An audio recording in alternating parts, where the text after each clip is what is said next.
Merci d'être avec nous sur i24 News. C'est le morning, un réveil tout en actu. Il est 8h à Tel Aviv. Voici ce qu'il faut retenir de l'actualité ce matin. La mer Méditerranée transformée en cimetière. Nouveau naufrage au large des côtes libyennes. Au moins 700 morts. L'Europe se réunit en urgence ce lundi.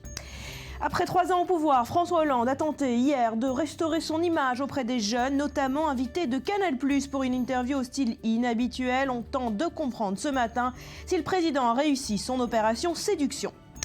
Et puis il avait un mois, mais n'y est pas parvenu. Binyamin Netanyahou doit demander ce lundi une prolongation de 14 jours pour former sa coalition. Les négociations s'annoncent plus rudes que prévu.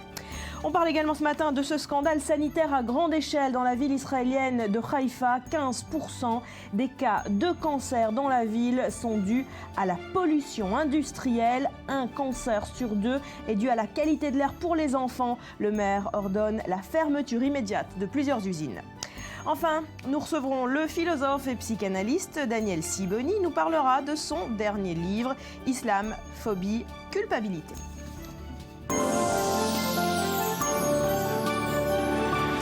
Bienvenue à tous. La pression monte encore sur les dirigeants européens après le naufrage d'un chalutier chargé de migrants au large de la Libye. Les 28 se réunissent donc en urgence ce lundi au Luxembourg. Ce nouveau drame pourrait être le plus meurtrier jamais survenu en Méditerranée. On parle de 700 morts. Regardez. Ceux-là ont eu de la chance. Ils ont accosté sains et saufs en Sicile. 98 migrants, parmi lesquels une quarantaine de femmes et d'enfants, directement pris en charge par les associations locales. Ils sont des centaines à débarquer chaque semaine en Europe, essentiellement sur les côtes italiennes. Ces migrants traversent la Méditerranée dans des bateaux de fortune, au péril de leur vie. Je vivais et j'étudie en Somalie. Mon pays est en guerre, il n'y a rien de bon là-bas. J'ai donc décidé de me rendre en Europe et que Dieu me permette d'y arriver. Dimanche, une embarcation avec 700 personnes à son bord a chaviré près des côtes libyennes, faisant craindre la pire catastrophe maritime de ces dernières années. Pour l'instant, seules 28 personnes ont été sauvées, 24 corps ont été repêchés, mais le bilan risque d'être beaucoup plus lourd. Les gardes-côtes italiens ont poursuivi les recherches toute la nuit. L'Italie qui lance une nouvelle fois un appel urgent aux autres pays européens. Nous demandons de ne pas rester seuls. Il ne s'agit pas d'un problème banal, il s'agit de défendre la dignité de l'homme quand nous combattons le trafic des êtres humains. Et le Premier ministre italien de pointer du doigt les trafiquants, les passeurs de ces migrants. On ne sauve pas nos frères et nos sœurs uniquement grâce au contrôle des unités navales. Il faudrait surtout ne pas les laisser à la merci de criminels, que sont les trafiquants d'êtres humains. Même son de cloche en France où le président n'a pas hésité à traiter les trafiquants de terroristes. Ceux qui mettent des personnes sur des bateaux, ce sont des trafiquants, ce sont des terroristes, parce qu'ils savent parfaitement que ces bateaux sont pourris et qu'ils vont même les détruire en pleine mer et mettre des centaines de personnes en danger, en l'occurrence là, en danger de mort. En Europe, la priorité est désormais la coopération avec les pays d'origine des candidats à l'exil et avec les pays de transit. Un sommet européen d'urgence devrait être rapidement réuni à la demande de l'Italie.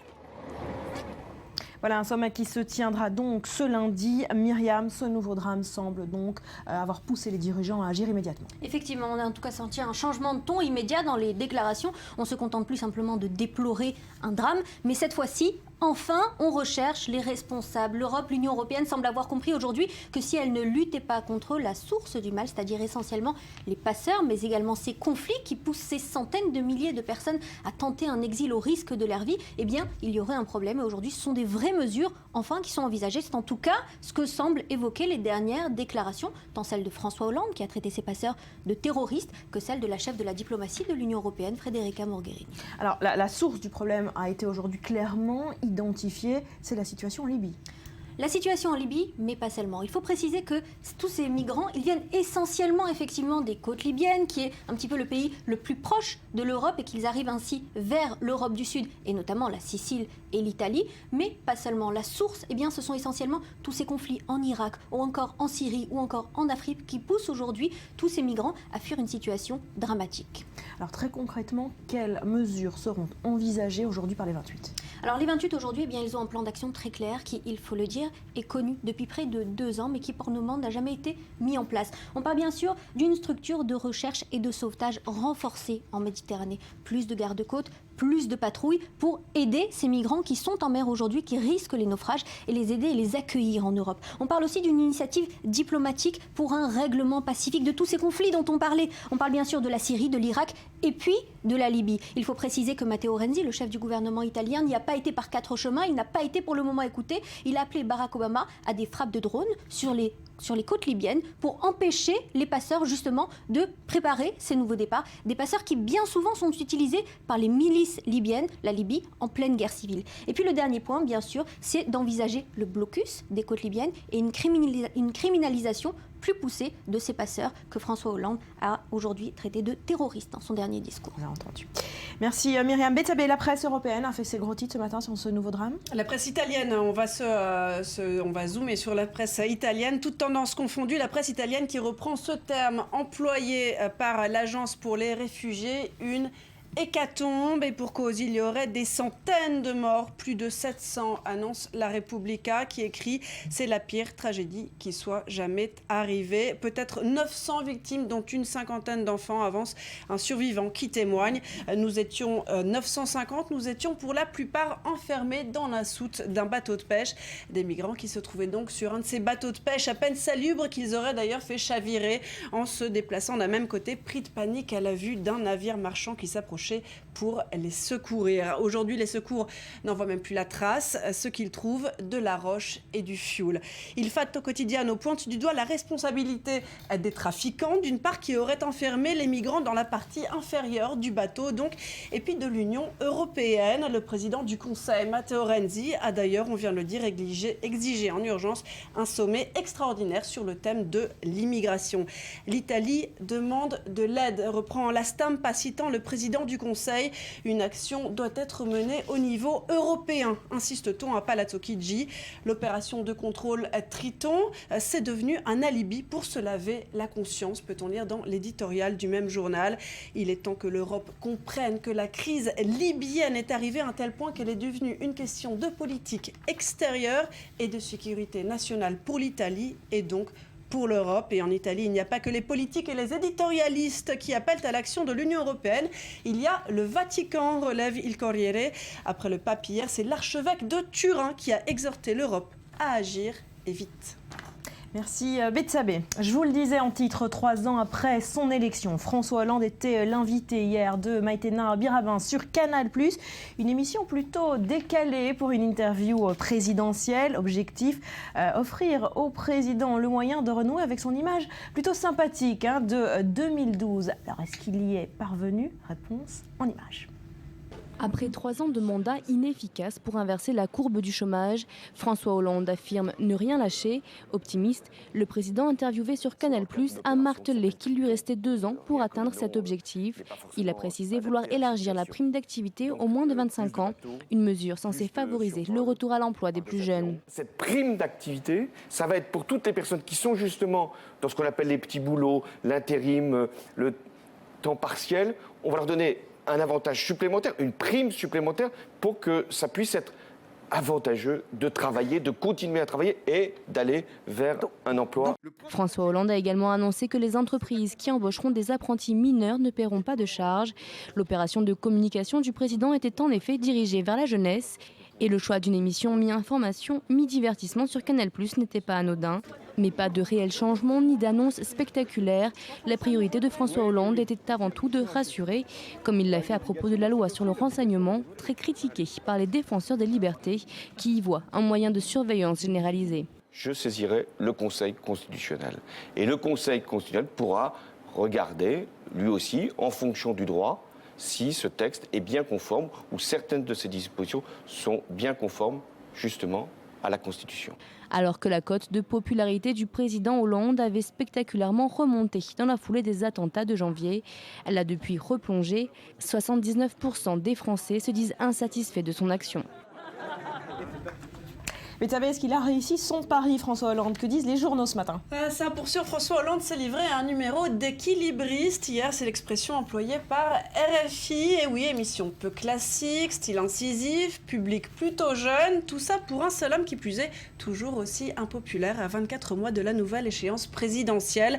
S'amuse presque le journaliste de Radio France Internationale. Au résultat, ça donne quoi? Eh bien, ça donne une pseudo-stature. Hollande a tenté de montrer qu'il tenait la barre tout en soignant un profil accessible, écrit Le Figaro quelque peu sceptique. Ça donne aussi des déclarations, pas beaucoup certes, un trop long entretien pour au final seules 4 vraies annonces, soutient le Nouvel Obs.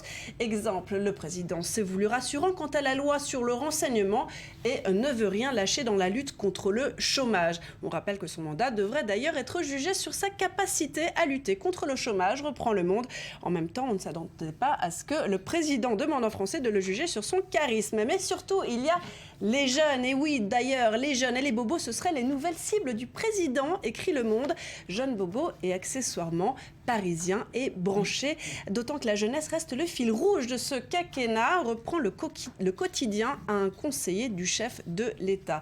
Alors, est-ce une bonne tactique? Eh bien, un expert en communication interrogé par 20 minutes tranche. Il a parlé aux jeunes, qu'il parle aux Français maintenant. Car même si Hollande s'en est très bien sorti dans son face-à-face avec les lycéens, s'il s'est montré sympathique, eh bien, ces points n'ont pour autant pas renforcé sa stature présidentielle, ni son image de futur présidentiable.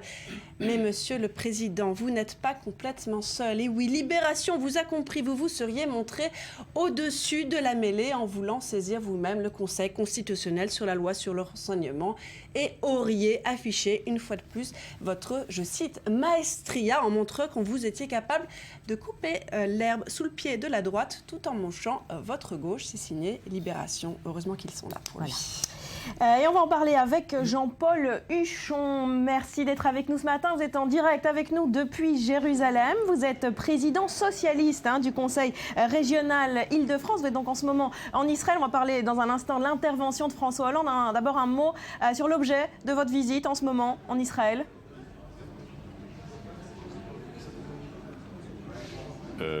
J'ai pas bien compris votre question, redites-moi ça. Je vous demandais ce que vous faites en ce moment en Israël.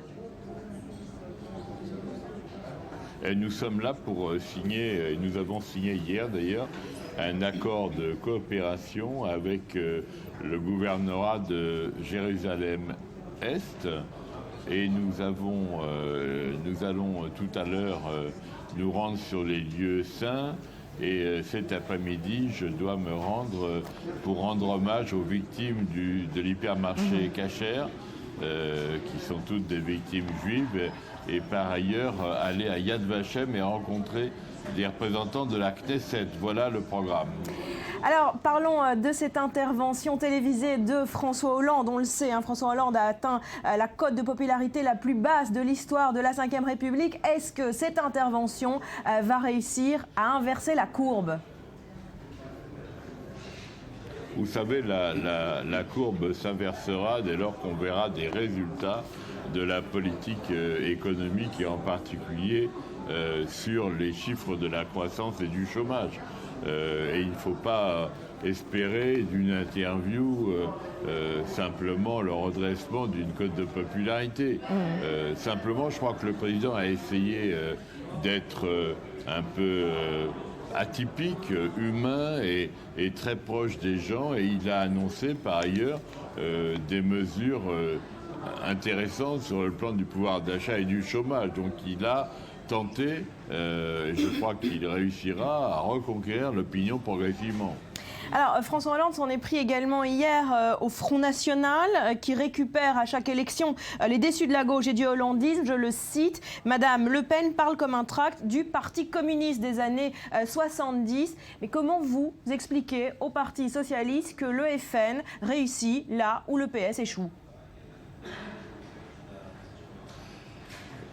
c'est à la fois très complexe et très simple. C'est très complexe parce qu'il y a beaucoup de facteurs qui rentrent en ligne de compte, et en particulier le sentiment que les Français ont eu peut-être que la politique n'était pas fixée de manière durable et qu'elle faisait des allers et retours. Mais la deuxième raison principale, c'est que je crois que les responsables politiques ne s'adressent pas assez à la proximité et aux problèmes que les gens rencontrent. Ils demandent les gens qu'on règle leurs problèmes, ou en tout cas qu'on contribue à les régler. Parmi ces problèmes, il y a évidemment une forme de très accentuée du chômage, mais il a commencé, me semble-t-il, à reculer maintenant. Et puis il y a le sentiment aussi parfois que les services publics, que le service au public disparaît d'un certain nombre de zones, en particulier les zones périphériques autour des grandes métropoles ou des banlieues. Et ça, c'est ce qui nourrit, en tout cas dans ma région, l'Île-de-France, mais qui est quand même la première région d'Europe qui fait 12 millions d'habitants, le terreau du Front National.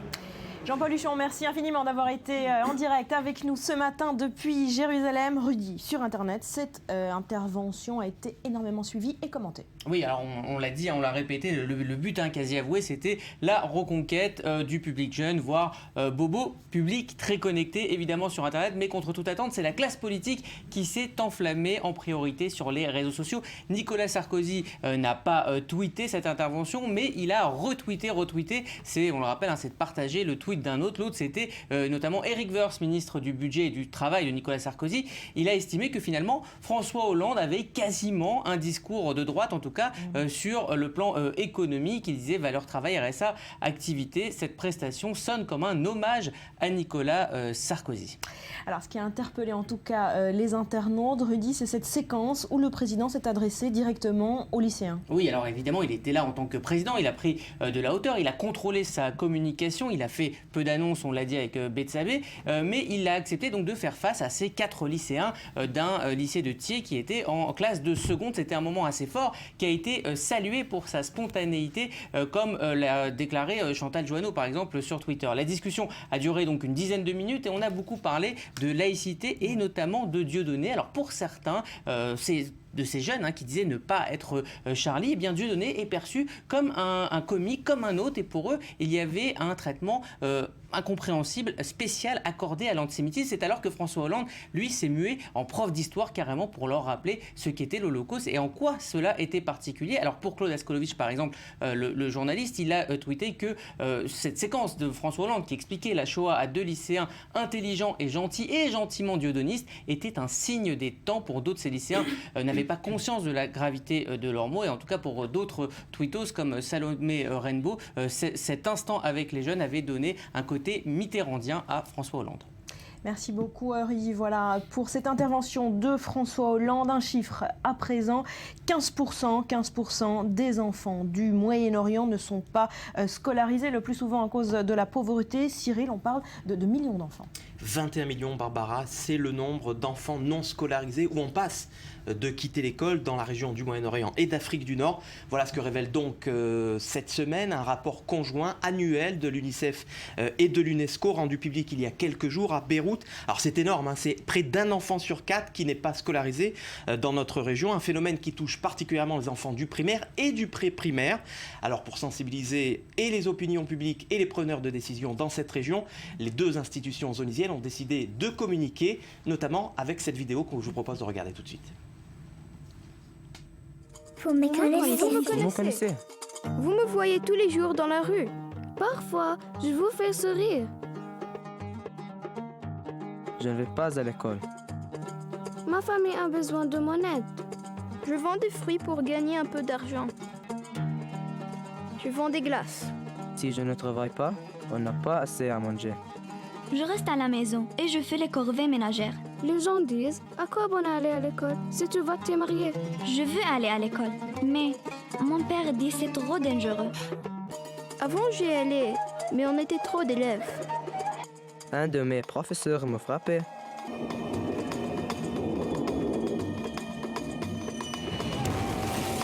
J'allais à l'école avant l'arrivée des soldats. J'allais passer mes examens. Je veux une autre vie. Je veux une autre Je veux vie. une autre vie. Je veux apprendre à lire et à écrire. Je veux être médecin. Architecte. Professeur d'arabe. Je veux savoir me servir d'un ordinateur. Je veux savoir comment fonctionne le corps humain. Je vais aller à l'école. Alors, on le comprend plus ou moins dans cet extrait, mais pour résumer, qu'est-ce qui pousse les enfants hors de l'école dans cette région? Alors 5 grands facteurs, Barbara, évidemment, vous en doutez. D'abord la multiplication des conflits armés dans une région qui est en pleine évolution, je devrais dire en pleine révolution, en plein chaos. Je pense notamment à la Syrie, à l'Irak ou encore à la Libye. Secondo, la pauvreté, évidemment. Les parents, les enfants les plus démunis, évidemment, ont du mal à franchir le portail de l'école, puisque dans ces pays, dans les 20 pays étudiés par le rapport, eh bien, le coût de l'éducation est très élevé. Il y a également la faible qualité de l'enseignement, des profs qui ne sont pas suffisamment formés, les disparités géographiques avec une nette différence entre le monde rural et le monde urbain, évidemment, et puis cette discrimination liée au sexe, Barbara. Les filles sont particulièrement exposées au risque de devoir abandonner leur étude à cause des attitudes sociales dominantes telles que le mariage précoce ou encore le manque d'enseignantes ou encore le châtiment corporel. Un chiffre préoccupant, Barbara, au Moyen-Orient, une fille a en moyenne 25% moins de chances d'être scolarisée que son collègue de sexe masculin. Le rapport préconise des mesures? Alors, trois grandes recommandations faites par le rapport. Évidemment, la première, c'est de mettre l'accent sur le développement de la petite enfance, car à cet âge, nous dit l'UNICEF, eh bien, la disparité entre enfants riches et enfants pauvres est très très importante. Le rapport qui appelle également à une approche plus globale, parce que des facteurs tels que le transport ou encore la santé, bien évidemment, peuvent contribuer à une meilleure scolarisation des enfants. Et puis finalement, le rapport suggère de mettre l'accent sur la rétention scolaire, à savoir garder au sein de l'école ceux qui auraient tendance à décrocher, notamment en raison des châtiments corporels dont je vous parlais. Merci beaucoup Cyril. Le ministre français de la Défense est ce lundi au Liban. Jean-Yves Le Drian est sur place pour honorer un contrat à hauteur de près de 3 milliards d'euros. Alors il s'agit d'armes et de matériel militaire français destiné à l'armée libanaise. Un joli cadeau gracieusement offert par l'Arabie Saoudite. Maxime Pérez. Après les missiles S-300 russes en passe d'être déployés en Iran, la livraison d'armes françaises aux voisins libanais constitue un nouveau motif d'inquiétude pour Israël. L'accord, baptisé DONAS, s'élève à 2,8 milliards d'euros. Il s'échelonne sur 4 ans et ambitionne une vaste modernisation des forces armées libanaises, dont les effectifs avoisinent aujourd'hui les 70 000 hommes. À ce titre, des milliers d'officiers et de sous-officiers seront formés en France dans les prochains mois. Ce programme devrait s'étendre jusqu'en 2022. L'aide française comprend près de 200 véhicules de combat ou de transport de troupes. Une aubaine pour le constructeur Renault Trucks, qui trouve un nouveau client de choix pour ses blindés légers Mark III et ses camions tactiques Sherpa. Les troupes d'infanterie se verront également appuyées par des canons d'artillerie César de 155 mm. Pour sa part, l'armée de l'air libanaise recevra des drones, des missiles solaires et 7 hélicoptères Cougar qui se sont récemment illustrés lors de l'opération Serval au Mali. La marine ne sera pas non plus en reste. Elle sera renforcée par 3 corvettes mises au point par les constructions mécaniques de Normandie. Ces bâtiments de guerre, déjà livrés à plusieurs pays du Golfe, seront acheminés au Liban dans un délai de 30 mois. Pour Beyrouth, il y a urgence car le pays du 7 tente toujours de sécuriser sa frontière avec la Syrie face aux incursions de combattants djihadistes et au risque plus général de déstabilisation. C'est d'ailleurs pour répondre à cette menace qu'en septembre dernier, les États-Unis avaient eux aussi livré plusieurs tonnes de matériel militaire à l'armée libanaise. Après une brève étape à Amman, en Jordanie, le ministre français de la Défense, Jean-Yves Le Drian, est attendu au Liban ce lundi pour superviser la première phase de l'accord DONAS, l'arrivée de 48 missiles anti-chars Milan. Des armes abondamment utilisées sur le terrain afghan et en Irak. Le Hezbollah libanais en compterait plusieurs exemplaires dans son arsenal. Et c'est précisément le risque de voir ces armes tomber tôt ou tard entre les mains de l'organisation chiite qui préoccupe Israël. Au sein du ministère de la Défense, les responsables évoquent une collusion de plus en plus évidente entre l'armée libanaise et le Hezbollah, y compris à la frontière nord de l'État hébreu. Maigre consolation, l'aide militaire française est entièrement financée par l'Arabie Saoudite, devenue l'ennemi juré du Hezbollah depuis qu'elle a engagé une guerre contre les Houthis au Yémen. Reste que Riyad apparaît soucieux de renforcer l'armée libanaise au détriment de l'Iran. Il participe à la course aux armements sans précédent qui se déroule actuellement au Moyen-Orient. Jacques Neria, notre consultant en affaires militaires, bonjour. Oui, bonjour. 3 milliards d'euros d'armes, c'est énorme. Est-ce que cet apport va changer quelque part l'équilibre des forces régionales? Écoutez, il faut se rappeler que l'armée libanaise compte au grand maximum 90 000 soldats, donc là, presque, je dirais, un tiers sont des unités de combat, tout le reste c'est la logistique. Donc quand on parle de 3 milliards, verser 3 milliards sur les sur un tiers de l'armée libanaise, c'est effectivement beaucoup d'argent, mais simplement on parle au moins pour l'instant d'un tiers de cette somme-là qui sera, je dirais, concentrée sur des infrastructures comme des hôpitaux, comme des centres logistiques et tout le reste.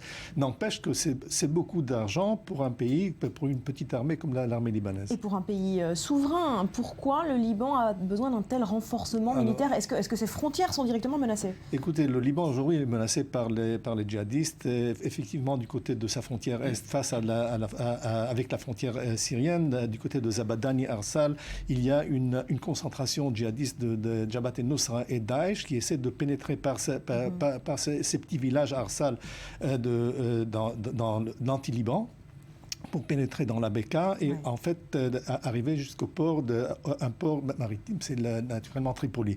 Et dans ce cas-là, l'armée libanaise est en train de s'opposer à Daesh avec naturellement la participation très active de Hezbollah. Alors un mot du rôle de la France quand même dans cette affaire. C'est une façon pour la France de prendre position dans ce conflit en faveur de l'armée libanaise et contre le camp Assad, Hezbollah, Iran? Écoutez, effectivement, mais il y a aussi, je dirais, le facteur économique. Regardez, la France est en train de faire un marketing très agressif en Inde, un peu partout, en Égypte. Donc le Liban fait partie de cette... Et en Ce n'est qu'une question de contrat, sans question politique? En premier lieu, c'est une question de contrat. En deuxième lieu, naturellement, c'est une présence politique. C'est une prise de position contre ça.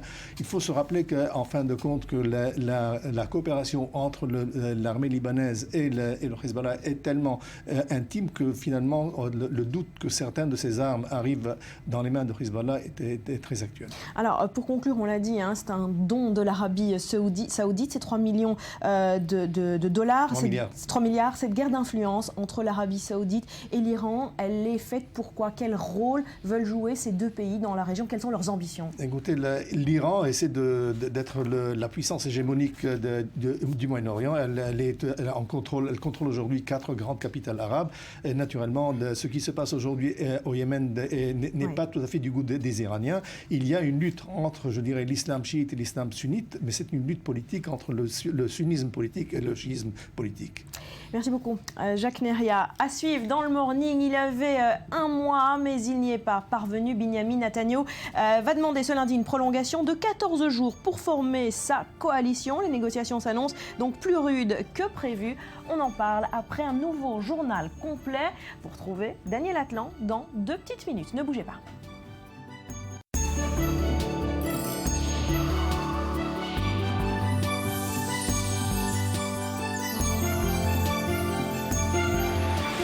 On est retour sur le plateau du Morning. Merci d'être avec nous. À ceux qui nous rejoignent, un mot de politique israélienne à présent. Il avait un mois, mais n'y est pas parvenu. Binyamin Netanyahou doit exiger aujourd'hui du président une prolongation de 14 jours pour former sa coalition. Explication en images. C'était une option envisageable, c'est désormais une certitude. Le Premier ministre israélien demandera lundi un délai supplémentaire de 2 semaines au président Reuven Rivlin pour tenter de former un gouvernement. Arrivé en tête des élections législatives le 17 mars dernier, Benyamin Netanyahou disposait, en vertu de la loi, de 28 jours. Si un gouvernement d'union nationale formé autour du Likoud et du camp sioniste a un temps été évoqué, l'idée est aujourd'hui écartée. Yitzhak Herzog, le leader du camp sioniste, s'est exprimé ce week-end. J'ai dit immédiatement après les élections que nous serions dans l'opposition. De mon point de vue, l'opposition n'est pas un choix par défaut, mais une préférence. Je pense que je vais diriger le très large camp politique qui se tient derrière moi et nous remplacerons le pouvoir en place. Autre pierre d'achoppement, le ministère des Affaires étrangères. Il était jusqu'ici attribué à Avigdor Lieberman, leader du parti d'extrême droite Israël Beiteinu. Son parti a obtenu un score très faible aux élections, 6 sièges seulement. Pourtant, Lieberman entend bien conserver son portefeuille. Netanyahou ne peut pas se permettre d'ignorer les revendications de ses anciens ministres. Il ne peut pas non plus se permettre d'ignorer les exhortations de la communauté internationale qui appelle inlassablement à la reprise des négociations avec les Palestiniens. Selon Bibi, Avigdor Lieberman ne serait pas forcément le mieux placé pour répondre aux critiques de l'ONU. Pas plus que Naftali Bennett, leader du parti nationaliste religieux Abait HaYehudi. Lui aussi lorgne le ministère des Affaires étrangères. Il s'est entretenu vendredi dernier avec Benyamin Netanyahou. Selon certaines sources politiques, les discussions auraient été fructueuses et productives. Le Premier ministre israélien disposera de 14 jours supplémentaires pour former une coalition.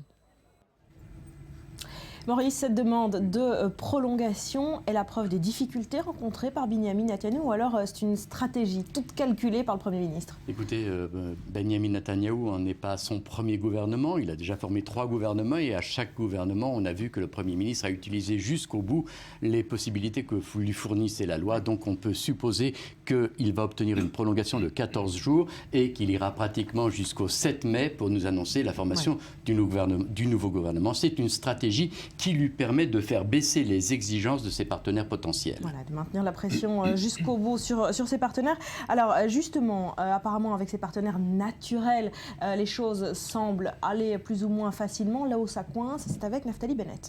Avec Naftali Bennett, il y a en fait une rivalité entre Shas et Abait HaYehudi, entre Aryeh Deri et Naftali Bennett sur le ministère des cultes. Apparemment, le Premier ministre a convenu avec Aryeh Deri du parti Shas de lui confier unilatéralement le ministère des cultes, ce qui a beaucoup fâché Naftali Bennett de Abait HaYehudi, qui avait aussi des prétentions sur ce ministère. Derrière tout ça, il y a un fond idéologique. Abait HaYehudi, qui est le parti sioniste religieux, tient absolument à maintenir ses acquis concernant l'organisation du culte en Israël, et notamment sur la réforme des services du culte et la nomination des rabbins locaux, et aussi sur le projet de réforme du grand rabbinat. Naftali Bennett souhaite qu'il n'y ait qu'un seul grand rabbin et non pas 2, ce dont à quoi Shas est totalement opposé. Alors on pourrait aller vers une formule de partage, de rotation au sein de ce ministère, c'est pas encore dit. Il y a aussi un autre problème, c'est avec Shas. Le parti Shas a exigé le ministère de l'Intérieur, il a reçu déjà une promesse, mais amputé d'une partie des services de planification et du logement qui reviendrait au parti Kulanu, qui pense qu'avec le ministère des Finances, il lui faut ce service de planification pour mener une politique de construction convenable. Alors pour conclure, Maurice, est-ce qu'on évoque encore ces jours-ci la possibilité d'un gouvernement d'union entre le Likoud et les travaillistes? Vous l'avez vu, Yitzhak Herzog a dit qu'il irait dans l'opposition, mais il n'a pas écarté formellement l'idée de gouverner avec Benyamin Netanyahou. Alors pourquoi? Parce que apparemment le Likoud s'est déjà engagé à reprendre le processus diplomatique avec les Palestiniens. Le Likoud a déjà dit qu'il allait mener une politique d'ouverture, mais apparemment dans les couloirs on dit que Benyamin Netanyahou aurait proposé à Yitzhak Herzog de siéger au sein du gouvernement, mais pas avec Livni. Et Herzog a absolument tenu à ne pas briser son alliance avec Tzipi Livni. Merci Maurice. Cyril, ces négociations de coalition, on en parle beaucoup dans la presse israélienne? Alors on en parle, mais de manière assez factuelle, assez peu d'édito, je dois dire, avant cette demande là, de prolongation de Benyamin Netanyahou. On a beaucoup spéculé évidemment dans la presse sur le ralliement des travaillistes au gouvernement. Aujourd'hui en tout cas, une couverture assez laconique, assez factuelle. En revanche, dans la presse pan-arabe, c'est encore l'État islamique qui fait les gros titres ce matin. Et oui Barbara, la scène est devenue presque banale. Des bourreaux à la cagoule noire, leurs victimes à genoux en tenue orange. Daesh a encore frappé.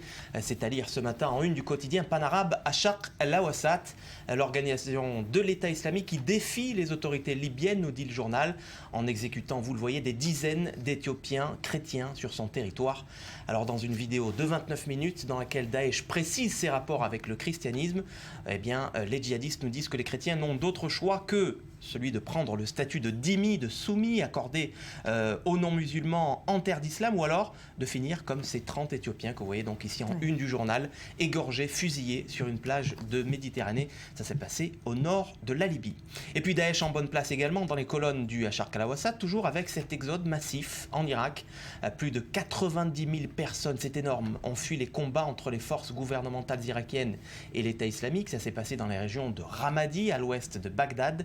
À noter, Barbara, que depuis le début de l'année 2014, ce sont près de 3 millions de personnes qui ont été déplacées par les violences en Irak. Oui, on va en parler dans un instant avec Ali.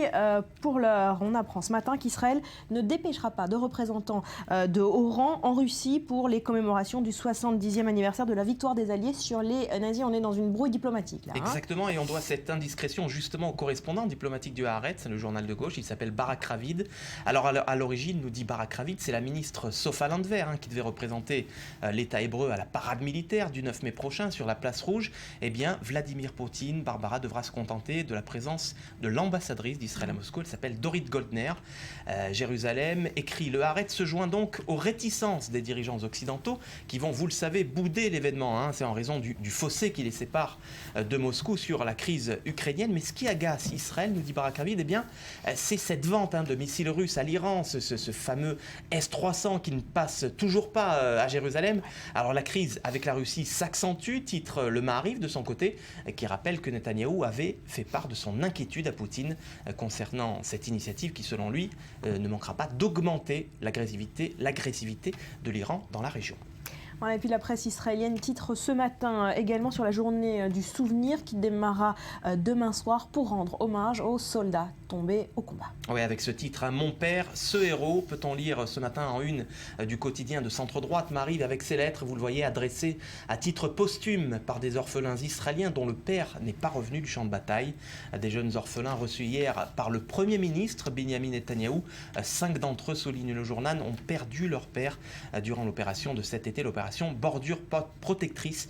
C'était donc cet été dans la bande de Gaza. Et puis toujours pour finir dans les colonnes du Maariv, cette polémique déclenchée par l'association des combattants pour la paix. Comme chaque année, cette association israélo-palestinienne va tenir une cérémonie alternative de la journée du souvenir, à savoir une cérémonie qui ne s'adresse pas uniquement aux familles endeuillées israéliennes, mais également aux familles endeuillées arabes palestiniennes. Eh bien, ce n'est pas du goût de certaines familles israéliennes de droite qui ont lancé une pétition avec 180 signatures pour l'instant pour interdire ce genre de cérémonie. Pour elles, pas question de mettre sur un même plan moral les familles des victimes et celles des assassins ou encore de ceux qui ont été éliminés avant qu'ils n'aient réussi à tuer des juifs. Fin de citation. Merci Cyril. Vous le disiez, en Irak, plus de 90 000 personnes fuient en ce moment les combats entre l'armée irakienne et les djihadistes de l'État islamique. Ça se passe dans la province d'Anbar, à l'ouest de Bagdad. Les islamistes ont progressé ces derniers jours de manière significative, provoquant la fuite de milliers de familles. Hommes, femmes, enfants, vieillards, le flot est continu depuis quelques jours. D'après l'ONU, 90 000 personnes ont fui les combats dans la province d'Al-Anbar, en plein cœur de l'Irak. L'armée irakienne a lancé il y a quelques jours une grande offensive pour reprendre Ramadi, chef-lieu de cette province, des mains du groupe État islamique, provoquant une fuite massive des populations de la région. Les gens ont continué à fuir en masse au cours de ces 2 derniers jours de peur et de panique. Nous sommes arrivés tard à cause de la foule. J'essayais de partir plus tôt, mais je ne pouvais pas car il y avait trop de personnes qui fuyaient. Alors j'ai essayé encore. Aujourd'hui, j'ai réussi à arriver car il y avait moins de gens. Nous avons reçu de l'aide, y compris de l'eau et de la nourriture. Une aide, mais pas de place où dormir. Submergés par l'afflux de réfugiés, les autorités peinent à répondre aux besoins de première nécessité. Les gens sont partis avec juste ce qu'ils portaient sur eux. Ils ont fui sans avoir d'endroit où aller. Le gouvernement ne nous offre aucun refuge. Et les officiers d'Anbar ne sont même pas venus pour voir la souffrance des déplacés. On est laissé pour compte et on ne peut pas rentrer dans Bagdad sans avoir de garant. Pourquoi ? On ne veut pas rentrer dans un autre pays. Les Irakiens ont le droit d'aller où ils veulent en Irak. Depuis la gigantesque offensive des djihadistes de l'organisation État islamique il y a un an, au moins 2,7 millions de personnes ont été déplacées en Irak, dont un demi-million d'habitants de la province d'Al-Anbar. Ah voilà, les chiffres sont énormes, on l'a dit, 90 000 personnes déplacées ces derniers jours, en tout près de 3 millions. Où vont tous ces réfugiés ? Bon, dans ce cas-là, d'Al-Anbar, ils se réfugient essentiellement dans la région de Bagdad et ils se réfugient dans la province, dans la ville de Fallujah, jusqu'à ce que les confrontations vont arriver à la ville de Fallujah. La zone kurde est relativement la zone la plus demandée, entre guillemets, pour ces réfugiés qui cherchent une zone, la zone la plus stable dans le territoire irakien. Mais la grande question, Barbara, c'est Pourquoi ce manque de confiance des Irakiens dans leur gouvernement? Les confrontations n'ont pas vraiment, les clashs n'ont pas été encore déclenchés à Ramadi, et les Irakiens montrent qu'ils ne croient pas dans la capacité de l'armée irakienne d'arrêter les djihadistes de l'État islamique. Une grande question que se posent les Irakiens: où sont les djihadistes islamistes de l'État islamique qui ont lutté contre l'armée irakienne à Tikrit? Il n'y a pas des milliers de corps de djihadistes, il n'y a pas des milliers de prisonniers de l'État islamique à Tikrit. Vous avez la réponse? La réponse, c'est ils sont très bien implantés dans la population. Il y a une très grande coordination parmi les tribus locaux. Il y a une collaboration stricte et directe entre les grandes familles, les grandes tribus irakiennes dans la région. Et ce qui prouve que la crainte des autorités irakiennes, c'est des cellules dormantes de l'État islamique implantées au sein de la population de Ramadi. Alors, on le voit, vous le dites, l'État islamique continue de progresser en Irak. Les frappes de la coalition ne parviennent pas à les arrêter? Écoute, si on prend le cas de Tikrit, il y a un certain succès pour ces frappes. Quand on parle d'un territoire immense de l'Irak, quand on voit le succès à Tikrit, c'est un succès qui ne change pas la stratégie de la situation. Sur le plan stratégique, l'État islamique, il est encore très présent. Il a encore une influence très importante en Irak. Il continue à recruter des non-irakiens, mais aussi des Irakiens. Cette province d'Anbar, on l'a vu dans le reportage, c'est un palier supplémentaire pour l'État islamique. C'est la porte finalement à Bagdad? C'est la porte à Bagdad. Ça fait partie de l'important triangle sunnite de la région. Et vous savez, Barbara, on parlait jusqu'il y a quelques semaines de Moussoul et qu'est-ce qui va se passer dans cette grande ville au nord de l'Irak. Du coup, les plans et les opérations pour reprendre Moussoul ont été reportés pour essayer de combattre pendant très longues semaines les djihadistes dans la petite ville de Tikrit et maintenant dans Anbar. On se bat pour le pétrole aussi en Irak?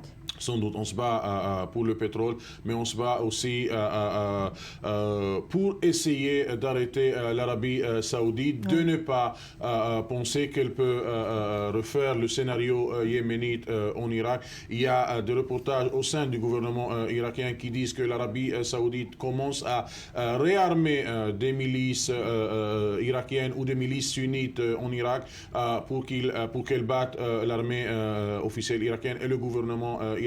Il y a une concurrence contre le temps que mène le gouvernement irakien pour essayer d'arrêter que l'Arabie saoudite ait réussi de recruter des milices et des tribus locaux et de les transformer en opposition très brutale contre le gouvernement irakien. Les Occidents vont finir par réussir à arrêter l'État islamique pour finir rapidement en Irak et en Syrie?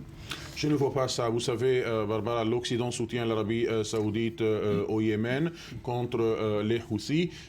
Des batailles que pour le moment, la seule partie qui tire profit, c'est Al-Qaïda au Yémen. Et en Irak, l'Occident soutient le gouvernement irakien qui lutte les djihadistes. Donc la stratégie occidentale est loin d'être claire pour le moment. Merci beaucoup Ali Waked. À suivre, après un nouveau journal, ce scandale sanitaire dans la ville israélienne de Haïfa. 15% des cas de cancer dans la ville sont dus à la pollution industrielle. Les chiffres sont encore plus effrayants pour les enfants. Un cancer sur 2 est dû à la qualité de l'air. Le maire ordonne la fermeture immédiate de plusieurs usines. Restez avec nous tout de suite, un nouveau journal complet avec Daniel Atlan.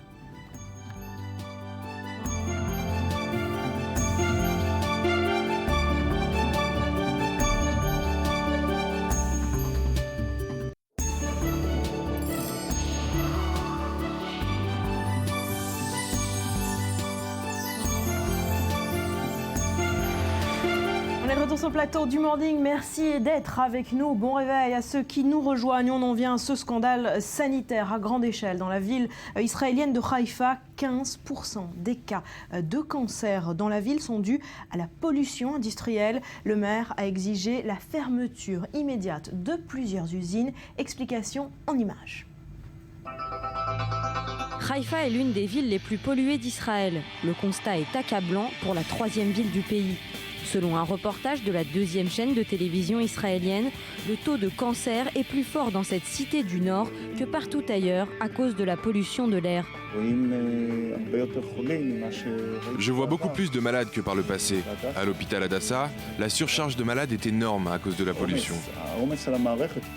Le maire de Haïfa, Yona Yahav, s'en est pris au ministère de la Santé, qui l'accuse de rester aveugle devant cette menace. Le professeur Itamar Groth, chef des services de santé publique au sein du ministère de la Santé, a constaté que la moitié des cas de cancer chez les enfants résidant à Haïfa étaient dus à la pollution de l'air dans la ville. Shlomi, mon fils de 14 ans, est malade. On commence à penser que quelque chose ne va pas. C'est pas normal qu'il y ait tant de malades, plus ou moins à cause des mêmes maladies. Entre 1997 et 2008, dans la région de Haïfa, les taux de cancer étaient 16% plus élevés que dans le reste du pays. Pendant cette période, 780 cas de cancer ont été constatés, parmi lesquels 30 enfants touchés. Le cancer du poumon est même 29% plus présent à Haïfa que partout ailleurs en Israël. L'explication la plus plausible, la ville de Haïfa abrite le plus grand port du pays et plusieurs usines pétrochimiques. Les habitants de la ville ne restent pas indifférents à la situation. Vous voulez signer une pétition contre la pollution industrielle ? Pas de problème. Depuis la dissolution du précédent gouvernement en décembre dernier et la démission de Yael German de son poste de ministre de la Santé, c'est le Premier ministre Benjamin Netanyahou qui a occupé cette fonction. De son côté, le ministère de la Santé refuse aujourd'hui d'assumer la responsabilité de la situation et a déclaré que les chiffres sur les taux de cancer de la ville n'ont jamais été dissimulés.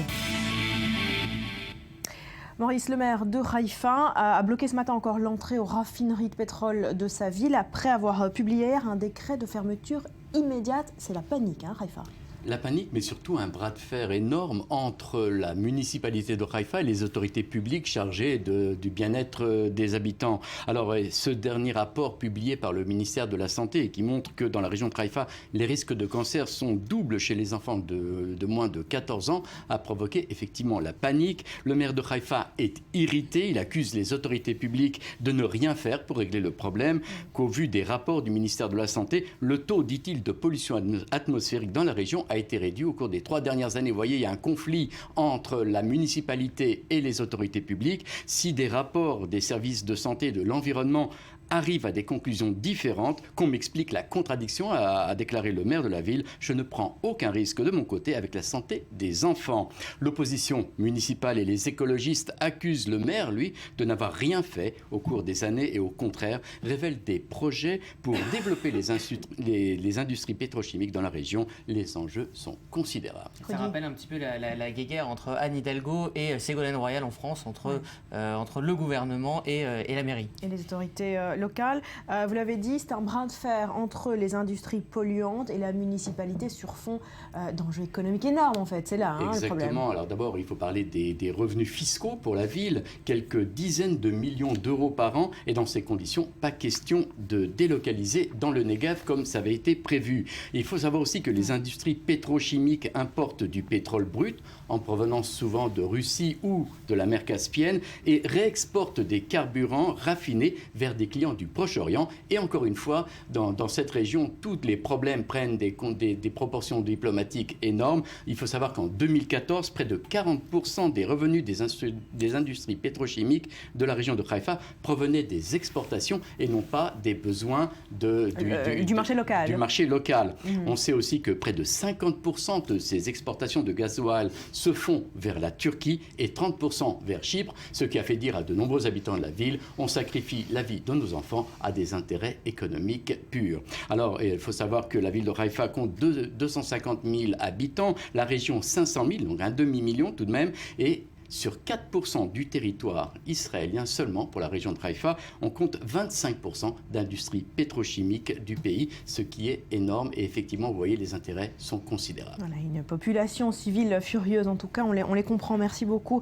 Maurice, on parle toujours environnement. Avec ce constat, vous êtes sans doute débarrassé ces quelques derniers mois d'un téléphone portable ou d'un câble d'ordinateur. Eh bien, vous avez donc contribué à ce chiffre record. Écoutez bien, 42 millions de tonnes. C'est le nombre de déchets électriques et électroniques jetés en 2014, Betsabe. Et oui, mettez d'un côté la quantité d'innovations technologiques qui s'offrent à nous, et puis de l'autre la rapidité avec laquelle les dites innovations s'essoufflent, vieillissent, remplacées. Résultat, une marée de e-déchets qui monte. Les 39,8 millions de tonnes de 2013, battus à plat de couture en 2014 avec ce chiffre, 41,8 millions de tonnes de déchets électroniques ou électriques. Et encore, on attend 47 millions de tonnes en 2017 selon l'Université des Nations Unies. Parce qu'on ne parle pas que de téléphones portables, d'ordinateurs portables ou d'imprimantes, mais on parle aussi d'appareils ménagers, notamment les micro-ondes ou encore les lave-vaisselle qui sont lourds et encombrants. Gros consommateurs, les Norvégiens. Et oui, la Norvège est le pays qui produit la plus grande quantité de e-déchets par habitant, avec 28 kilos par habitant. La France, 22 kilos par habitant. Mais en termes de volume, eh bien, cette fois-ci, ce sont les États-Unis et la Chine qui arrivent en tête. Et oui, à deux, ils produisent un tiers de la part mondiale de e-déchets. Et puis, vous avez de nouveaux acteurs dans le viseur du rapport. Ce sont les pays qui sont en plein développement économique, comme une grande partie de l'Amérique latine. Ils produisent encore plus de e-déchets que le monde industrialisé. On sait ce que contiennent ces déchets, Alors, à côté du cuivre, du fer, de l'or, vous avez beaucoup de matériaux hasardeux, mercure, cadmium, chrome, à manier avec une extrême précaution. Ils sont dangereux pour l'environnement, pour l'homme, notamment pour le système endocrinien. Or, quand on sait que seulement 16% de ces déchets sont correctement recyclés, eh bien, il y a de quoi s'inquiéter. Autre problème, l'exportation de ces déchets. Oui, les États-Unis ont exporté 8,5% des déchets collectés en 2010. 8,5%. Destination phare de ces exportations. Vous avez l'Asie du Sud-Est notamment, ou encore l'Afrique de l'Ouest, devenue, d'après une étude menée par la Commission européenne et l'ONU, l'une des destinations phares pour les vieux ordinateurs et autres appareils électroniques obsolètes. Du coup, eh bien, le Ghana, le Bénin, la Côte d'Ivoire, le Nigeria se sont retrouvés à devoir éliminer des déchets de façon imprudente, avec, une fois encore, des risques importants pour la santé et l'environnement. Merci Betsabe. Retour en Israël où on marquera ce mercredi le jour du souvenir, une journée de deuil national pour rendre hommage aux soldats tombés au combat, et à chaque soldat évidemment son histoire particulière. On vous propose cette histoire des parents comme les autres qui perdent leur fils au combat et décident à un moment impossible de leur vie de faire un autre enfant. Les deux frères se ressemblent comme deux gouttes d'eau et partagent à la lettre près le même prénom, Tamirel. Regarde qui c'est, regarde. Oh, qui c'est? Liron? Non. Moi? C'est Liron. Liron? Pourquoi il n'est pas né en premier? Il est né en premier. Liron est né en premier. Alors je suis fâchée contre lui. Pourquoi? Qui tu voulais qu'il soit le premier? Regarde, qui c'est? C'est moi? Il ressemble à Liron. Non, c'est Liron.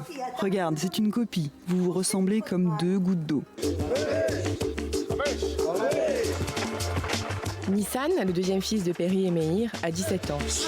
L'âge où chaque Israélien doit décider de ce qu'il veut faire à l'armée. Selon la loi en Israël, dans une famille qui a déjà perdu un enfant à l'armée, un autre enfant ne peut pas servir au front. Et s'il veut malgré tout devenir combattant, ses parents doivent signer une autorisation spéciale. En attendant de convaincre ses parents, Nissan continue de s'entraîner pour être au meilleur de sa forme en intégrant l'armée. S'engager dans une unité combattante, c'est important pour le pays et c'est plus intéressant. Je suis prêt à mourir pour mon pays, pour protéger ma famille, mais c'est aussi pour le plaisir.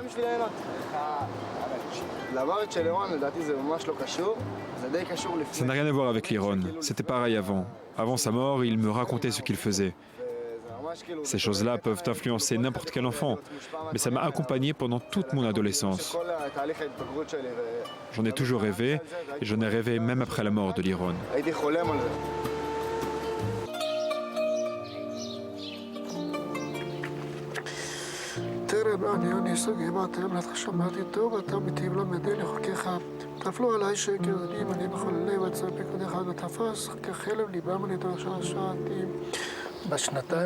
Les 2 premières années, je venais presque tous les vendredis. Ensuite, on ne pouvait pas approcher. J'avais l'impression que le monde s'écroulait autour de moi. Après sa mort, plus rien ne m'intéressait. J'ai arrêté de faire tout ce qui m'intéressait. Et voilà, c'était fini. Liron avait disparu, moi non plus, je n'existerai plus. Je l'ai secoué et je lui ai dit « Écoute, j'ai perdu ce que j'avais de plus cher. Je ne veux pas te perdre aussi. Viens, je vais te raconter une histoire. » Dans la tête de Yoav, c'est le bazar. Beaucoup de questions courent et se bousculent et traversent le monde pour en chercher les réponses. Et dites-moi, Dieu aussi peut changer d'avis? Même le plus fort des soldats a parfois envie de pleurer.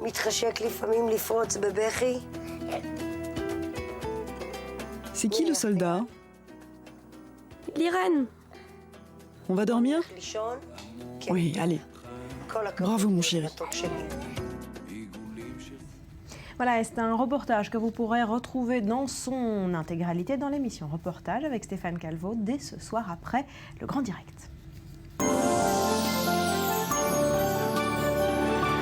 Allez, on parle d'autre chose. Rudy, à présent, on parle passeport. Oui, nous sommes à quelques mois des grandes vacances et il y a une question bien légitime que tout un chacun se pose. Est-ce que mon passeport est assez puissant? Alors non, en clair, non. Moi j'allais me demander s'il est valide surtout. Eh ben non, alors non, valide non, mais puissant. Alors en clair, cette question. Ça veut dire quoi? Mon passeport me permet-il de voyager partout? Alors depuis quelques jours, un site internet qui s'appelle Passport Ranking fait son petit effet car il a classé les passeports par nombre de pays auxquels il nous donne accès. Alors je sais Barbara que vous êtes impatiente de connaître la puissance du passeport belge, mais avant un petit peu d'histoire. D'après vous, à quand remonte la première trace de passeport dans l'histoire? Maurice, Barbara, vous savez? 1905. Alors, donc non. Alors, vous n'êtes pas très loin. Le passeport standardifié, unifié, tel que nous le connaissons aujourd'hui, s'est développé après la Seconde Guerre mondiale, mais la première trace du passeport dans l'histoire, on la trouve dans la Bible, au Moyen-Orient. On est en moins 450 avant notre ère, et Néhémie, un officiel servant le roi perse, qui a un nom imprononçable, donc je n'irai pas. On l'a quand même écrit sur le prompteur au cas où. Artaxerxès demande l'autorisation de voyager en Judée. Le roi, au nom imprononçable, donc, lui donne une missive adressée au gouverneur des provinces d'au-delà des rivières. Donc c'est le premier passeport. Alors quant au mot passeport, ou plutôt passeport, il est introduit au XVe siècle. C'est un document médiéval obligatoire. Là, on en voit un du XVIIIe siècle pour passer les portes des villes fortifiées. Rien à voir avec les ports maritimes. Il y aura plusieurs formes de passeports dans les siècles, mais le passeport moderne, comme celui-ci, uniformisé, deviendra la norme internationale après la Seconde Guerre mondiale, donc 50 ans après votre date, Bethsabée. J'adore quand vous transformez en prof d'histoire, Rudy. Un peu comme François Hollande. Tout à fait. Alors, ce classement, quel est le passeport le plus puissant du monde? C'est le passeport belge? Eh bien non. Non. Ex aequo, on trouve le passeport américain et le passeport britannique qui vous permettent d'accéder à 147 pays dans le monde sans aucun problème. Juste derrière, avec 145 pays possibles, le passeport français, Cocorico, et sud-coréen et allemand, 145 pays. Donc, quant au passeport israélien, il vous permet d'accéder à 129 pays et se classe au 16e rang des passeports les plus puissants. Quant aux Belges, enfin, ce fameux passeport rouge que vous connaissez bien et que vous aimez, le passeport belge est 6e au classement mondial. Il vous donne accès à 141 pays dans le monde. Je m'en satisfais. Et en bas du classement, les mauvais élèves? Alors, c'est un classement qui est intéressant parce qu'il révèle que les pays aux économies les plus développées ont un accès au monde et ils sont en quelque sorte les bienvenus. Alors, cela dit, ça dit beaucoup sur l'influence diplomatique des pays. Alors, en bas du classement, pour répondre à votre question, avec 38 pays disponibles, on trouve des pays comme l'Irak ou l'Afghanistan, plutôt instables, et avec seulement 28 pays possibles, on trouve le passeport des territoires palestiniens, des îles Salomon, encore du Sud-Soudan, des pays politiquement, économiquement instables. On parle beaucoup ces dernières années du fameux passeport biométrique. Est-ce qu'aujourd'hui c'est la norme? Alors déjà, il faut faire la distinction entre le passeport biométrique et le passeport électronique. Alors en 2015, fin 2015, tous les passeports dans le monde délivrés doivent être électroniques. C'est-à-dire, c'est ce qu'a imposé l'Organisation de l'aviation civile internationale. Un passeport électronique contient dans une petite puce intégrée... On va faire plus de déchets. Oui, mais c'est des micro-déchets. C'est une microscopique puce. Alors donc, il y a un tas d'informations, le nom de famille, les prénoms, l'ordre d'état civil, couleur des yeux, taille, etc., nationalité, le domicile, toutes les informations nécessaires. Le passeport biométrique, quant à lui, il contient en plus la photographie numérisée du visage et 2 empreintes digitales, et certains, comme les États-Unis, certains pays l'exigent totalement. Mais c'est pas la norme, pas encore. Mais c'est pas encore la norme. Et sachez pour finir, ce tour du monde des passeports, que depuis 2004, les animaux aussi voyagent en Europe et doivent être munis de leur propre passeport que vous voyez avec Grumpy Cat. Merci. Info incontournable pour finir. Merci beaucoup Rudy. À suivre, on parle cinéma avec ce documentaire iranien. Il retrace le combat de plusieurs femmes dans le pays, celui de chanter. Tout simplement, c'est interdit en Iran. Les images après un nouveau journal avec Daniel Atlan dans 2 petites minutes. Restez avec nous.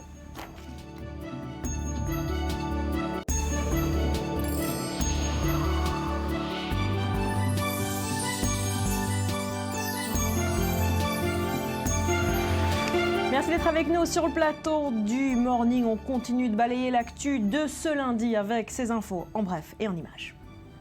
Pour la première fois, l'État islamique sème la terreur auprès des Éthiopiens. 12 hommes décapités, 16 autres exécutés par balle. C'est ce que montre la vidéo du groupe terroriste publiée hier sur les réseaux sociaux. Les victimes sont des chrétiens d'Éthiopie assassinés en Libye. Cette diffusion fait suite à une autre vidéo publiée il y a 2 mois, celle de l'assassinat filmé de 21 chrétiens coptes. Au Nigeria, une mystérieuse maladie sévit depuis hier. 18 morts ont été déclarés dans l'état d'Ondo, au sud-ouest du pays. Les symptômes, maux de tête, perte de connaissance, perte de poids et troubles de la vue, suivis de la mort dans les 24 heures. À l'origine du drame, des herbicides auraient empoisonné les victimes. Selon l'Organisation mondiale de la santé, qui a envoyé des spécialistes sur place, il ne s'agit pas du virus Ebola. 10 secondes 12, c'est la performance du champion olympique Usain Bolt pour son premier 100 mètres de la saison.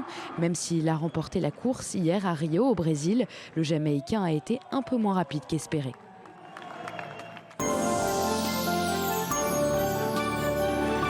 Voilà, des images signées Egmé Citroën. L'invité du Morning ce matin, c'est Daniel Sibony. Bonjour, merci d'être avec nous. Écrivain, psychanalyste, philosophe, spécialiste des religions. Vous êtes venu nous parler de votre dernier livre. Alors, ça s'appelle Le Grand Malentendu, Islam, Israël, Occident, aux éditions Odile Jacob. Alors je vous ramène, Daniel Sibony, immédiatement à l'actualité. D'abord un mot de cette interview de François Hollande. Hier, il a parlé du vivre ensemble, de son rôle de président face aux menaces terroristes et face au communautarisme en France. Il dit que son rôle, c'est d'éviter les fractures. Vous pensez quoi de cette rhétorique ? C'est en effet une rhétorique. Le vivre ensemble est devenu une ritournelle dans le discours politique. Et en général, ça se traduit par le fait que si des gens ont des critiques à formuler sur le rapport à l'islam, par exemple, il faut qu'ils se taisent. Donc il y a une censure très forte au niveau du vivre ensemble. Moi, je me rappelle, j'ai fait un projet d'émission où je parlais, parce que moi je connais le Coran dans l'original, etc., où je disais qu'il y a des points problématiques qui sont des appels au djihad et qui sont entendus par des gens, et ça existe, il faut faire avec, etc. La personne a censuré l'émission parce qu'il n'y avait pas un musulman compétent à côté de moi qui puisse répondre. Autrement dit, il y a une censure très forte qui est à la clé de ce vivre ensemble. Donc le vivre ensemble apparaît comme une espèce de matraque pour faire taire les objections. Pourquoi cette censure, comme vous dites, pourquoi ce malaise, cette gêne en France quand les questions de l'islam sont abordées ? Alors là, vous entrez dans quelque chose de culturel, de profond, que j'ai analysé dans un livre précédent, Islamophobie, culpabilité, et où je m'interrogeais sur la peur que des dirigeants européens ont de l'islam. Ils ont peur, c'est-à-dire qu'il y a une islamophobie officielle qui fait que, par exemple, ils peuvent faire de grands discours sur le vivre ensemble, sur la Shoah, plus jamais ça, quelle horreur, etc. Et sont incapables d'arrêter des gens qui attaquent des juifs ou qui attaquent des synagogues. Pourquoi cette peur ? Par la méconnaissance ? Parce que ça les amènerait à s'affronter à la foule, à un effet de... Vous savez, l'Europe, il y a un rapport aujourd'hui passionnant entre le mode d'être européen et le mode d'être islamique, disons, ou orientale, qui fait que l'Européen, c'est comme un type en cravate, vous savez, bien BCBG, etc. Et l'autre peut être passionné, violent, et véhément, etc. Il y a une peur de la confrontation, une peur de la violence. Et c'est peut-être là, en tout cas c'est une de mes hypothèses, qu'un certain mode d'être chrétien, pour comprendre l'autre, apparaît, où on s'efface devant l'autre pour marquer à quel point on est charitable, et puis on amène là-dedans l'argument de la culpabilité. On les a colonisés, on a fait la traite des Noirs, on a fait les croisades.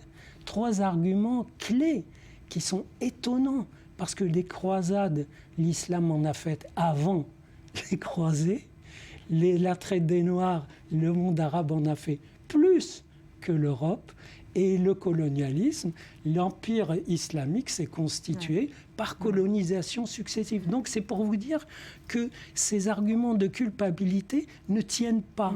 Il y a une culpabilité plus profonde que j'ai analysée, que j'ai inventée même, je peux dire. Culpabilité perverse, qui consiste pour avoir le pouvoir, pour être au-dessus.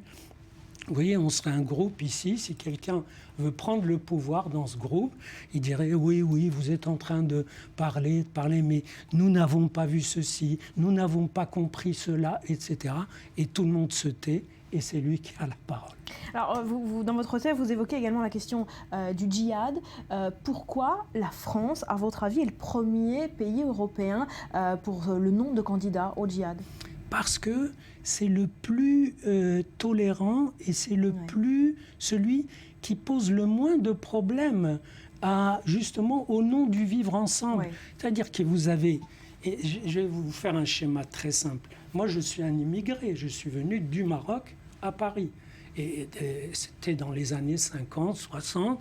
Bon, on avait envie d'étudier, de se distinguer, etc. Puis on avait un respect instinctif pour l'État qui nous accueille. C'est pareil pour les musulmans qui sont venus. Cette volonté de s'intégrer.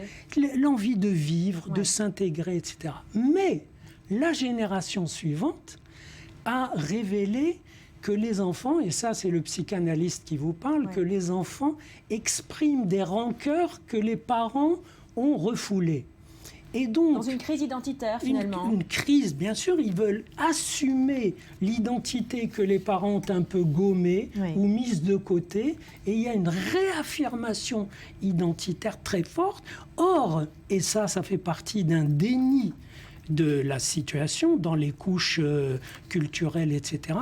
Dans l'identité en question, il y a des appels à la vindicte envers les juifs, envers les chrétiens, etc. Et ça pose un problème. Je rappelle le titre de votre livre, Daniel Sibony, Le Grand Malentendu, Islam, Israël, Occident, aux éditions Odile Jacob. Vous restez avec nous. Je vous invite à regarder ce reportage. Ça se passe en Israël, dans le nord du pays, à Saint-Jean-d'Acre, ville symbole de la coexistence. En ce moment s'y tient la 2e édition du Festival des chorales. David Gombin et Necep Safadi.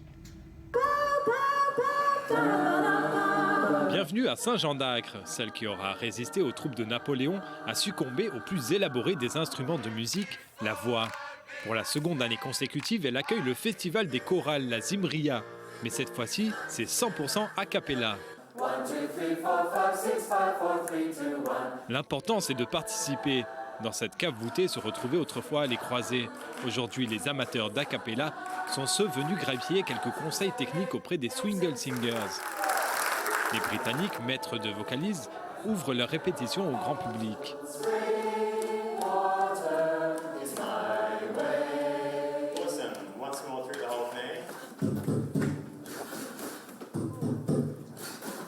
Parmi les artistes participant au festival Isato, 27 ans et beatboxer. Cela fait 12 ans qu'il fait vibrer langue et lèvres.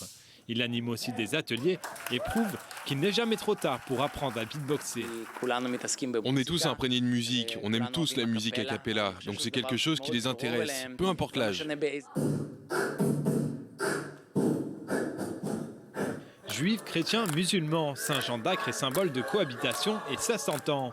Venus directement de Paris, les TF Gospel Singers forment une chorale atypique. Menée par Juha Amir, un Américain installé à Paris, elle regroupe jeunes et moins jeunes de tout horizon, à l'image du genre musical. Ça a été une musique qui a été créée avec le mélange des cultures. Mais c'est vraiment une musique universelle. En fait, c'est une musique qui parle de la paix, de l'amour, de vaincre les problèmes et surtout de la communauté. Jean-Pierre Nakache est membre de la chorale, excite les racines chrétiennes du gospel. Lui fait un parallèle avec l'histoire des Hébreux. Et quand on était en Égypte, on était esclaves. Et quand on regarde dans la Torah, qu'est-ce qui se passe quand on sort d'Égypte? Il y a le chant, le Shiratayam, le chant de la mer Rouge, parce que c'était probablement aussi à cette époque-là, bien sûr, si lointaine, la seule liberté qu'avaient les esclaves de l'époque, c'était de chanter. Est-ce un signe divin? À peine montée sur scène, la chorale est interrompue par un autre chant religieux, a cappella lui aussi.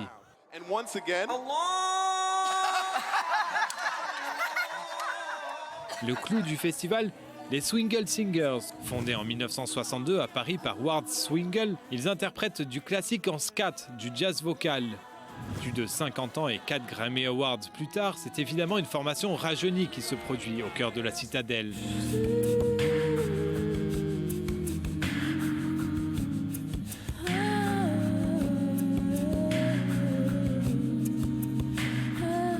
Et cette fois, ils ne sont pas tout seuls sur scène. Pour les accompagner, les Vocalocity, 35 chanteurs de 20 à 70 ans. Parmi eux, le juif observant Jeff Michel, qui voit dans son chant a cappella la continuité d'une tradition religieuse. La tradition juive est complètement a cappella. Au temps du temple, ils utilisaient des instruments. Mais depuis sa destruction, ça a été du a cappella. La voix est le seul instrument créé par Dieu. Voilà de quoi finir sur une note réellement divine.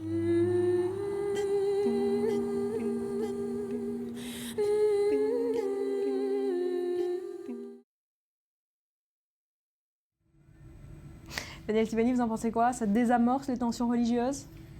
Plutôt, ça exprime le désir de les désamorcer. C'est-à-dire, si on chante ensemble, de toute façon, pour désamorcer des tensions, qu'elles soient religieuses ou autres, il faut faire autre chose ensemble. Autre chose que de s'expliquer, d'argumenter, etc. Et d'ailleurs, c'est une des idées sur la paix dans ce livre. Je dis que la paix ne viendra pas des pourparlers. Parce que dès qu'ils se mettent à parler, il y a les principes, il y a les trucs, et puis les exigences identitaires. Je dis même que la paix viendra de la paix.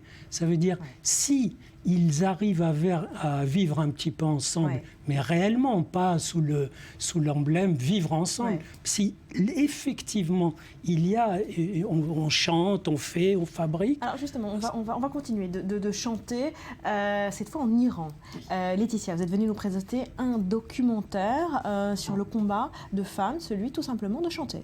Voilà, c'est une histoire absolument, c'est une histoire qui nous paraît complètement folle, mais qui est pourtant une réalité dans la République islamique d'Iran. Les femmes n'ont pas le droit de chanter en public, certainement pas en soliste devant une audience composée d'hommes. Un interdit qui date depuis en fait après la révolution en Iran en 1979. La censure est apparue réellement dans les années 80-81 et ça a révolté cette jeune femme, cette compositrice qui s'appelle Sarah Najafi. Elle est de Téhéran. Ça fait des années qu'elle se bat pour organiser en toute légalité un concert pour femmes et elle a réussi à convaincre 5 acolytes, chanteuses et son frère réalisateur pour réussir ce projet et en faire un documentaire qui s'appelle donc No Songs Land. On va regarder tout de suite un extrait.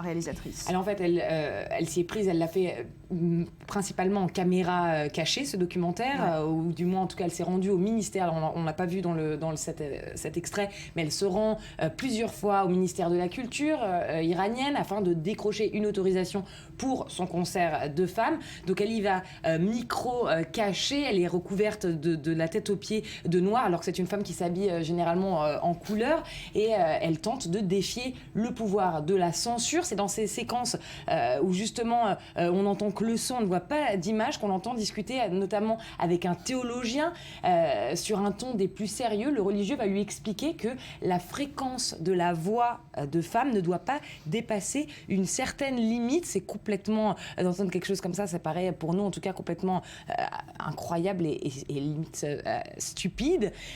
Donc c'est pas seulement un film qui rend hommage à cette Sarah qui est compositrice, ça rend aussi hommage à des grandes voix féminines d'avant la Révolution dans les cabarets de Téhéran, par exemple celle que l'on voit à l'écran en ce moment, Delkash, qui dans les années 60 chantait en robe moulante, carrément avec un verre d'alcool dans la main, ou encore on aperçoit aussi la divine Kamar Ol-Molouk Vassiri, surnommée la reine de la musique persane. C'est un très beau documentaire. Avant la Révolution, Avant merci. La Révolution. Laetitia, en 10 secondes, Daniel Siboni. Une remarque, dans la coutume islamique ordinaire où j'ai vécu, lorsqu'un homme frappe à la porte d'une maison et que la femme se trouve seule, il ne faut pas qu'elle réponde avec la voix. Voilà.